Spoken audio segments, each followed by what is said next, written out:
So hello everyone. Today I'm discuss about some important chapter about polity. I'm Lasmikant. যোনকিটা subject বা যোনকিটা topic নেচালে আমি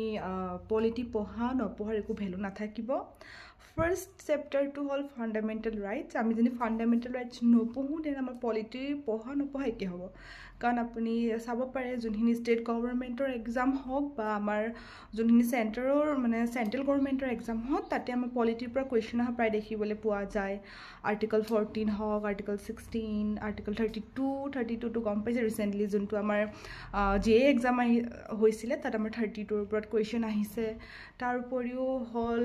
supreme court হাই court সেইখিনিৰ ওপৰতো আমি জানিব লাগে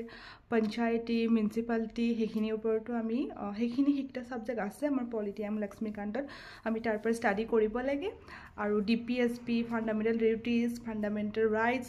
আৰু ফাণ্ডামেণ্টেল ডিউটিজ কেইটা আহে সেইটোৰ ওপৰত প্ৰায় কুৱেশ্যন আহি থকা দেখা যায় তাৰপিছত DPSPৰ ওপৰত প্ৰায় কুৱেশ্যন আহি থকা দেখিব যায় সেইখিনি বহুত ইম্পৰ্টেণ্ট হয় কয় মই ইম্পৰ্টেণ্ট ছাবজেক্টকেইটা কৈ আছোঁ বাকী আৰু ইম্পৰ্টেণ্ট আছে বাট সেইখিনি মোৰ ইম্পৰ্টেণ্ট দেন আদাৰ্ছ চ' মই আৰু আমি